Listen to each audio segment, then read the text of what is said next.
They say money can't buy happiness, but in that cold, silent apartment, I realized that the lack of it could certainly buy despair.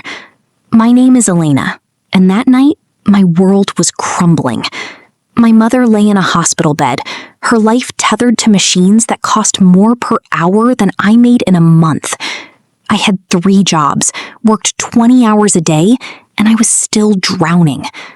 I looked at my reflection in the cracked mirror, hollow eyes, pale skin, and I made a silent vow. I would do anything to save her. I didn't know then that the universe was listening, and it had a very dark sense of humor. The phone didn't just ring, it screamed in the silence. When I answered, the voice on the other end was like cold velvet, smooth, expensive, and dangerous. I've seen your driving record, Elena. You're fast, you're discreet, and you're desperate. He didn't ask, he stated it. The offer was $100,000 a year. The catch? I was never to speak of where we went or what I saw. I felt a chill that had nothing to do with the rain. I agreed before he could even finish the sentence.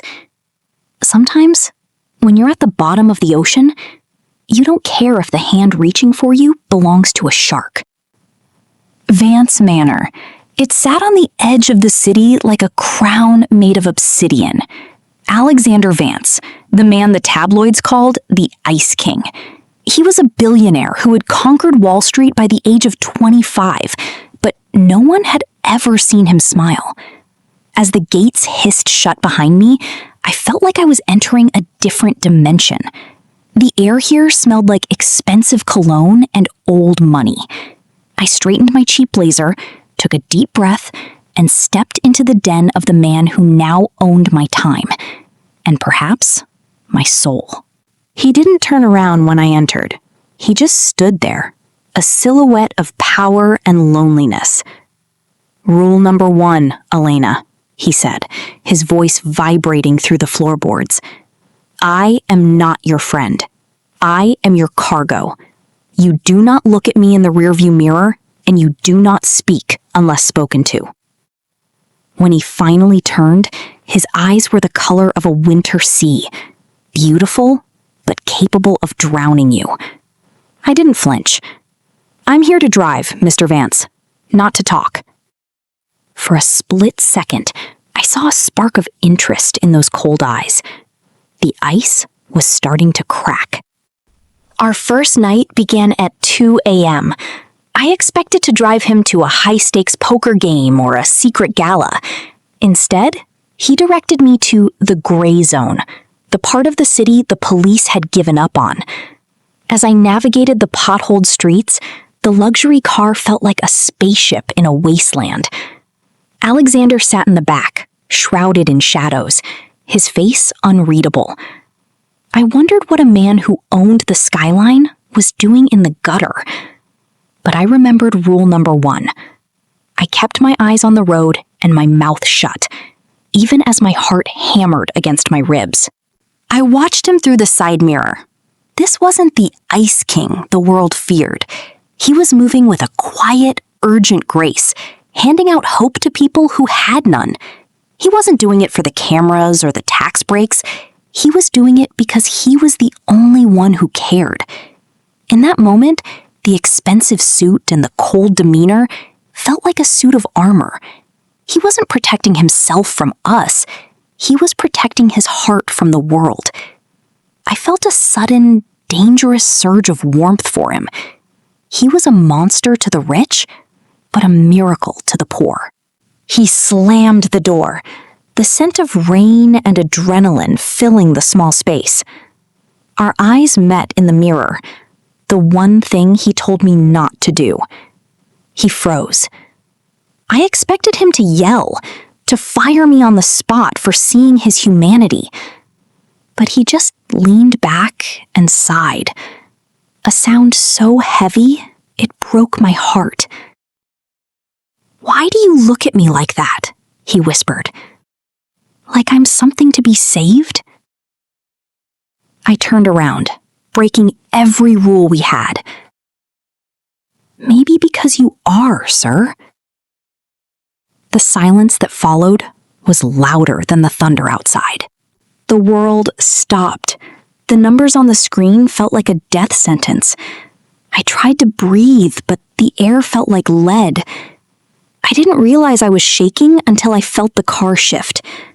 Alexander had leaned forward, his hand hovering just inches from my shoulder, hesitant to touch me.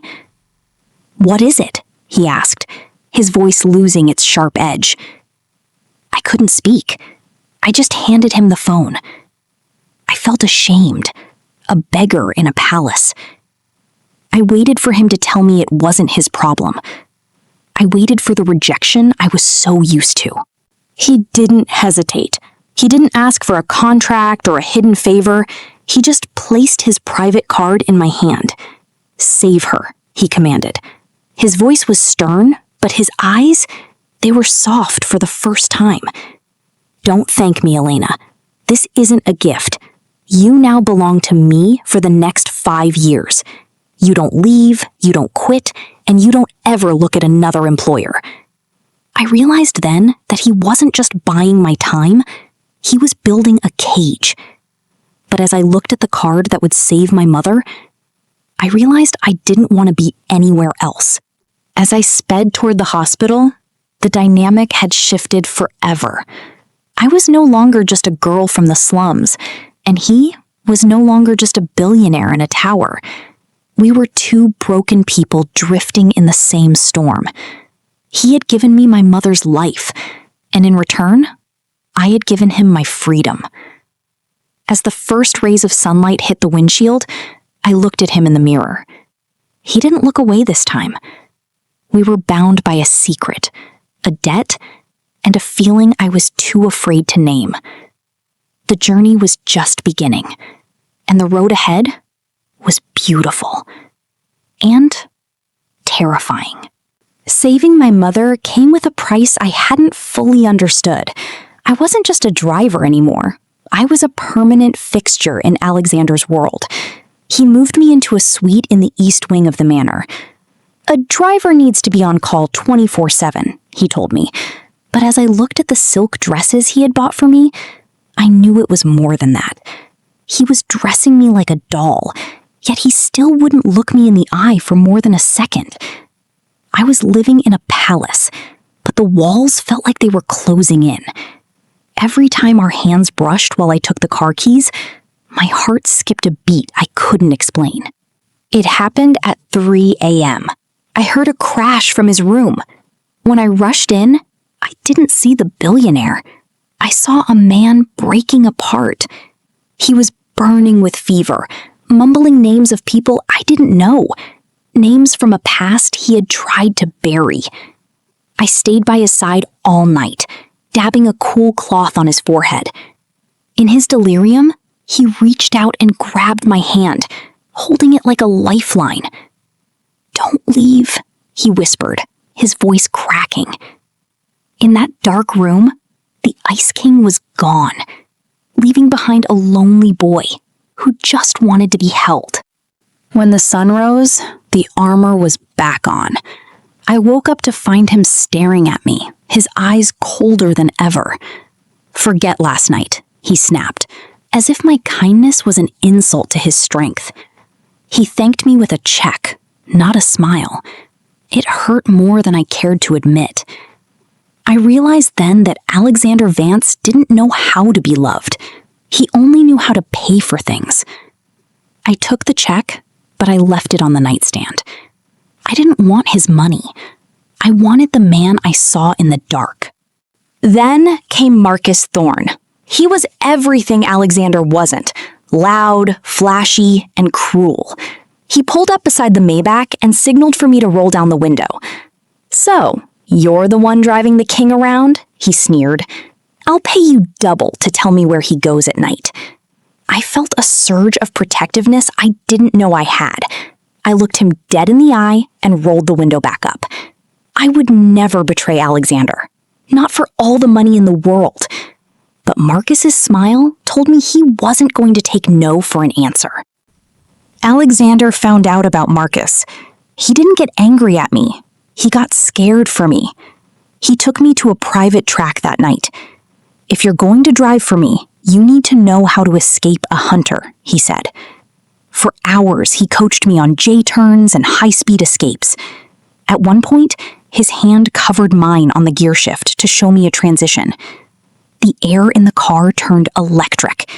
We were inches apart, the scent of his cologne mixing with the smell of burnt rubber. For a moment, the world stopped. We weren't boss and driver. We were just us. He forced me to attend the annual Vance charity gala, not as his driver, but as his assistant. I watched him navigate the room like a shark in silk. He was brilliant, terrifying, and utterly alone in a room full of people. Every woman there wanted him, and every man wanted to be him. But every few minutes, his eyes would scan the room until they found me. A silent check-in. It was our secret language. In a room full of the world's most powerful people, I was the only one he truly saw. He found me on the balcony, trying to catch my breath. "I hate these things," he admitted, loosening his tie. Then, without a word, he held out his hand. There was no music out there, only the sound of the wind. But as we moved together, it was the most perfect dance of my life. He pulled me closer, his chin resting against my temple. "You're the only real thing in my life, Elena," he whispered. I looked up at him, and for the first time, he didn't look away. He leaned in, his lips brushing my forehead, a gesture so tender, it made my soul ache. The fairy tale ended the next morning. Black roses, a symbol of death and obsession. The note from Marcus was simple. "Everyone has a price, Elena. Even you." He had sent pictures, photos of me at the hospital, photos of Alexander's secret clinic. He was threatening to expose Alexander's charity as a money laundering scheme unless I gave him the keys to Alexander's private server. My heart turned to ice. My past, my mother's life, and Alexander's reputation were all on the line. I had to choose. If I told Alexander, Marcus would destroy my mother's medical reputation and cut off her funding. If I didn't tell him, I was a traitor. I drove Alexander through the city, listening to him talk about his future, a future he finally seemed excited about. I wanted to scream, to tell him that a monster was at the gates, but I just gripped the steering wheel until my knuckles turned white. I was a driver, but I was carrying a weight that was beginning to crush me. I couldn't let Alexander be destroyed. I decided to meet Marcus alone, to tell him to back off. I drove to the docks, the fog rolling in like a shroud. I told myself I was doing this to save Alexander. I told myself I was being brave. But as Marcus stepped out of the shadows with a triumphant grin, I heard the roar of another engine behind me. A set of headlights cut through the fog. It was the Maybach. Alexander hadn't stayed at the manor. He had followed me. And as he stepped out of the car, the look of betrayal on his face was worse than any threat Marcus could ever make. I had seen Alexander angry before, but this was different. This was the look of a man who had finally opened his heart, only to have it stepped on. He didn't even look at Marcus. His eyes were locked on mine. "So this is where you go in the middle of the night?" he asked, his voice a low, dangerous growl. I tried to speak, to tell him I was trying to protect him, but the words died in my throat. Marcus just laughed, a cold, metallic sound that echoed over the water. To Alexander, it looked like a secret meeting between lovers. Or traitors. The drive back was the longest 40 minutes of my life. The engine's roar was the only sound in the car. Alexander gripped the steering wheel so hard his knuckles were white. When we reached the manor, he didn't even wait for me to get out. "Pack your things, Elena," he said, not even looking at me. "Your debt is canceled. Your mother's bills are paid in full. Just get out of my sight." He wasn't just firing his driver, he was erasing me from his life. I went back to the only place I had left, my mother's side. She was getting better, thanks to his money, but I felt like a hollow shell. I had my freedom back, but it felt like a prison. Every time a car pulled up outside, my heart leaped, hoping it was the black Maybach, but it never was. I had saved his reputation by refusing Marcus's deal, but in the process, I had lost the man I loved. I realized then I would rather be his driver in the rain than a free woman without him. Marcus didn't care that I refused. He leaked a twisted version of the story anyway. He painted Alexander's secret charities as a tax evasion scheme. The media descended like vultures. Alexander's board of directors demanded his resignation. He was losing everything he had built.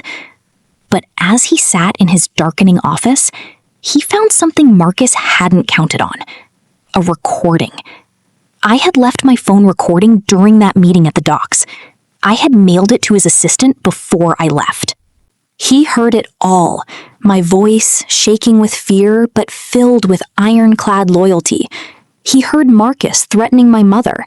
He heard the moment his own headlights appeared and how I tried to save him even then. The recording didn't just clear his name, it shattered the ice around his heart. He realized that while the world was trying to take his money, I was the only one who was willing to give my life for his honor. He didn't just feel guilty, he felt a desperate, driving need to find me. He searched for 3 days. He went to my old apartment, the diners I used to frequent, even the park where we once sat in silence. He was a billionaire with the world at his fingertips, but he couldn't find the one person who mattered. It was a storm like the night we met, cold, relentless, and unforgiving. He realized then that he didn't want a driver to lead him through the dark. He wanted a partner to walk through it with him. He found me where he should have looked first, at the shelter. I was handing out soup when the room went silent. I looked up, and there he was, standing in the doorway, soaked to the bone. He didn't look like a billionaire. He looked like a man who had finally come home. "Elena," he whispered. The ladle slipped from my hand. For a moment, time stopped. The distance between us felt like 1,000 miles, and yet I could feel his heartbeat from across the room. "I was wrong," he said, his voice cracking. "I've spent my life surrounded by people I could buy, so I forgot what it looked like to see someone I couldn't. You weren't my driver, Elena. You were my compass. Without you, I'm just lost." He pulled a small velvet box from his pocket, but he didn't open it. He just held it against my palm. "I don't want you to drive for me anymore. I want you to stand beside me. Not for 5 years."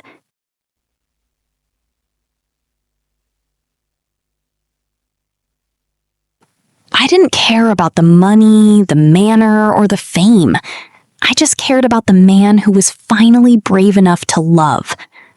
When his lips met mine, it wasn't like a movie. It was better. It was the taste of rain, the warmth of a long-awaited sun, and the feeling of 2 souls finally clicking into place. I had spent so long driving him to his destinations, but that night, we both realized that we had already arrived. The road had been long and winding, but it had led us exactly where we needed to be. They say every journey starts with a single step, but mine started with a single turn of a key. Alexander Vance is still a billionaire, but now He's a billionaire who knows the value of a single human heart. And me? I'm no longer the secret driver. I'm the woman who drove through the storm and found the light on the other side. Our story is now a permanent chapter in the love diary, a reminder that sometimes the best things in life are found in the places you'd never think to look. And as for the road ahead, well, we're driving it together.